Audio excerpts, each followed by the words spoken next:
So Phineas and Ferb, the movie Candace Against the Universe, is the latest Disney movie to be added to Disney Plus. It's bringing back the original creators, it's bringing back the original voice cast, and it's a movie about Phineas and Ferb.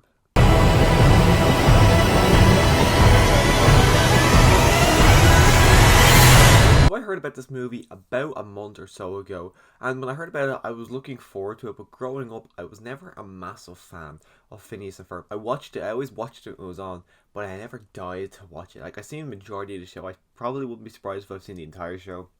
I've seen the Marvel crossover, and I've seen that 2D movie where they go to the second dimension. That's all I've seen in this universe. I've always enjoyed it, but as I said, I never loved it. So I was looking forward to this just to see Phineas and Ferb again, because I haven't watched them in, I'd say, 5-6 years. But I wasn't absolutely excited to see more of the characters, see it new and someone, because as far as I know, they haven't made anything Phineas and Ferb in the last couple of years, so I wasn't absolutely excited just to see more. I was just excited to see them again.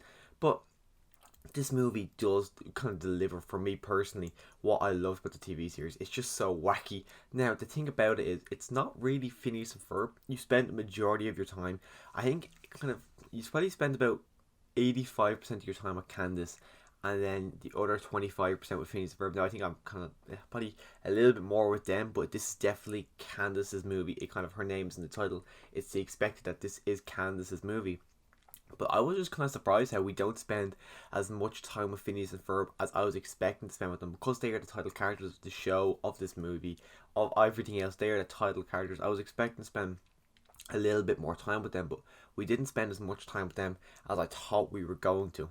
And because this is a movie of a TV show, of course it does have loads and loads of callbacks to the actual TV show. You've got Jeremy and Stacey, who are Candace's friend and boyfriend, there in the movie. A very small amount, but they're still there. You've got Doofenshmirtz's brother there too. You've even got his big rubber, a robot, who I cannot remember the name.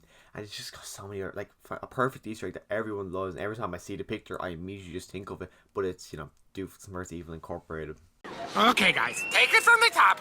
Louder! A 1, 2. Doofenshmirtz Evil Incorporated! But the story starts off, and Candace has been abducted by aliens, and I was just kind of taken back by that, because I knew something like that was going to happen, but I didn't really expect anything like that to happen.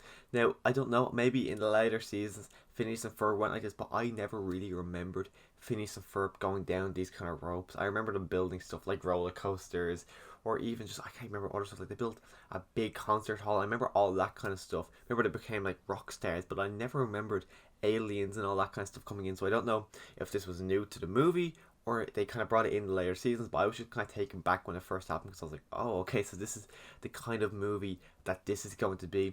No problem with it. I was just really taken back because I just did not remember this inside of this franchise. But the story itself, I did find a lot of enjoyment, because a lot of the comedy that I enjoyed from the TV series was brought forward back in here. A lot of fourth wall breaking jokes, a lot of stuff that just makes no sense, but it seems to have worked in this universe. All the characters are just funny. Everyone seems to get a moment to themselves. Even Buford, he's carrying around something the entire movie, and you know it's going to pay off, but you're looking at him like, you look like a fucking idiot carrying that around, but you know it is going to pay off, so it ends up paying off every single time. All the jokes, pretty much all of them land, especially one in particular with Doofenshmirtz and the chicken. When you see it, you'll know it, but when it came, I actually laughed out loud, which is the only joke that laughed out loud for me. A little hint for you when it happens, there's an axe involved as well. And then one other thing that kind of took me by surprise, and something I didn't really enjoy, this movie is a musical. I remember in Phineas and Ferb the show, they do sing a good bit, but not as much as there is in this movie. There are so many songs. At minimum, I'd say there's like 6 or 7 songs. Best song is again by Doofenshmirtz. It's called Adulting or something like that. But it's really funny, and it's not the song in general, it's just him singing it, and the way he sings it, I just kind of found the song to be really funny. But the rest of them, I think, are very forgettable, especially the song at the very start, Candace sings. Very forgettable song. This is not going to be an album I'm not going to download and listen to, just like Cats. I never download that album to listen to. I hate to compare this to Cats, but this again, just not a soundtrack I'm going to listen to at all. The thing about this movie, though, and there's a major downside for me, is the fact that this movie did not rekindle my love for Phineas and Ferb in a way. It did not make me want to go back and watch the TV series. Like when Scoob dropped earlier this year, I ended up going back and watch other Scooby-Doo movies just because I wanted to see more Scooby-Doo. Recently, we got that Ben 10 concept art for like Tom Holland, Chris Evans. As soon as I seen that, I immediately jumped back on Ben 10. I'm actually now rewatching the series because that just rekindled my love. Just a picture of her Ben 10 rekindled my love. But this movie here did not. I'm not interested in going back and watch any Phineas and Ferb. I don't really have any ambition to go back. I don't think I'll ever rewatch this movie. And the movie itself is quite forgettable. I think if you're a fan of Phineas and Ferb, even to this day, you probably will get a good fun out of this movie because it does have fun moments, it has funny moments, but honestly, it really wasn't for me. I'm glad I watched it, but I don't think I am ever going to watch it again. But let me know your thoughts on Phineas and Ferb, the movie Candace Against the Universe, in the comment section down below.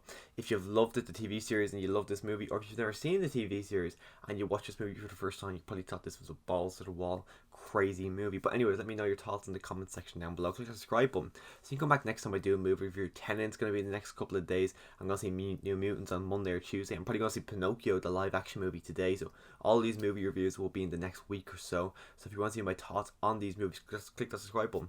And as always, thanks for watching.